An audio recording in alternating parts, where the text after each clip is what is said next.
வணக்கம். இந்த நாளில் சின்ன சின்ன வெளிச்சங்களில் இன்னொரு புதிய சிந்தனையை தந்து கொள்வோம்.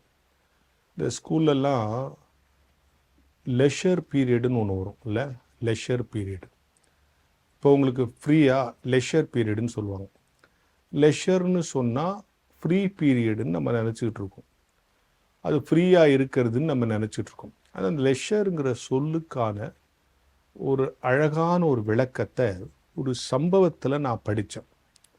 கணித மேதை ராமானுஜத்தை பற்றி உங்கள் எல்லாருக்கும் தெரியும்.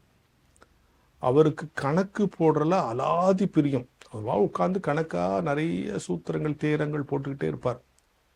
ஆனால் குடும்ப சூழல் அவர் சம்பாரிச்சாகணும் இல்லையா? என்ன கூட உட்காந்து புக்கு எழுதிட்டே இருங்க, கவிதை எழுதிட்டுங்கன்னா உட்காந்து எழுதிட்டு இருப்போம். ஆனால் வீட்டுக்கு சம்பாரிச்சு கொடுக்கணும் இல்லையா? பொருளாதார வாழ்க்கைன்னு ஒன்று இருக்குது, நம்முடைய விருப்பம் சார்ந்த வாழ்க்கைன்னு ஒன்று இருக்குது. ராமானுஜருக்கு விருப்பம் கணக்கு. ஆனால் கணக்கு போட்டுக்கிட்டே இருந்தால் சாப்பாட்டுக்கு என்ன பண்ணுறதுங்கிற சிரமத்தில் அவர் தடுமாறிக்கிட்டு இருக்கார். அவர் கூட படித்த ஒரு ராஜாஜிங்கிற பையன் நல்லா படித்த வக்கீலாகிட்டான். அவனை போய் சந்திச்ச போது அவருக்கு அந்த நண்பருக்கு ராமானுஜத்தினுடைய கணக்கு அறிவின் மேலே பெரிய நம்பிக்கை இருக்கு. அவர் என்ன செஞ்சார், இவர் ராமச்சந்திர ராவ்ன்ற ஒருத்தட்ட கூப்பிட்டு போகிறார். அவரும் இதை பார்த்துட்டு அவர் இவருடைய நோட்புக்கு இவருடைய அந்த கால்குலேஷன் ஃபார்முலாஸ்லாம் வாங்கி அவர் மும்பையில் இருக்கிற ஒருத்தருக்கு அமைச்சு அவர் அங்கேருந்து இவர் ரொம்ப பெரிய ஆளுங்க, இவரை விட்டுறாதீங்கன்னு அவர் சொல்ல உடனே ராமச்சந்திர ராவ் அவருக்கு ஒரு துறைமுகத்தில் வேலை வாங்கி கொடுத்தார்.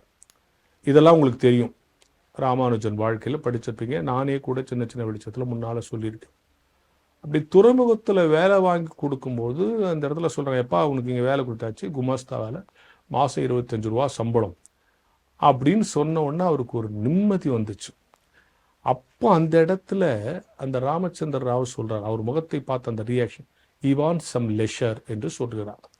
லெஷர்னு சொன்னால் ஓய்வாக இருக்கிறது இல்லை, தன்னுடைய விரும்புகிற வேலையை எந்த தடையும் இல்லாமல் செய்கிறதுக்கு பேர் தான் லெஷர் இல்லையா? இப்போ ராமானுஜத்துக்கு அப்பா இனிமேல் வீட்டுக்கு கொடுக்கறதுக்கு 25 ரூபா மாதம் சம்பளம் வந்துருச்சு, இனி நிம்மதியாக நம்ம கணக்கு போடலாம் அப்படின்னு அந்த சந்தோஷமாக யாருடைய தடையும் இல்லாமல், எந்த நிர்பந்தமும் இல்லாமல், எந்த பயமும் இல்லாமல், எந்த கில்ட்டினஸும் இல்லாமல் தானுக்கு விரும்புகிற வேலையை செய்கிறாரே, அதுக்கு பேர் தான் லெஷர்.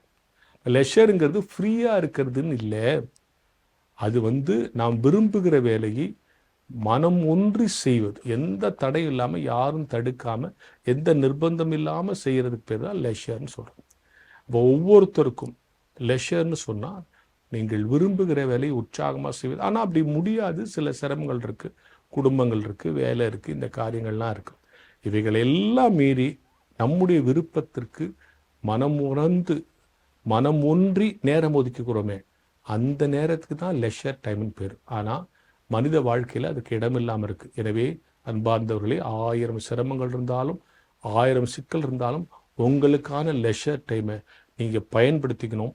தேர்ந்தெடுத்து பயன்படுத்தி கொள்வதுதான் உங்கள் மன உற்சாகத்திற்கு வழிவெடுக்கும் என்கிற ஞான வெளிச்சத்தோடு இந்த நாளை தொடங்குவோம்.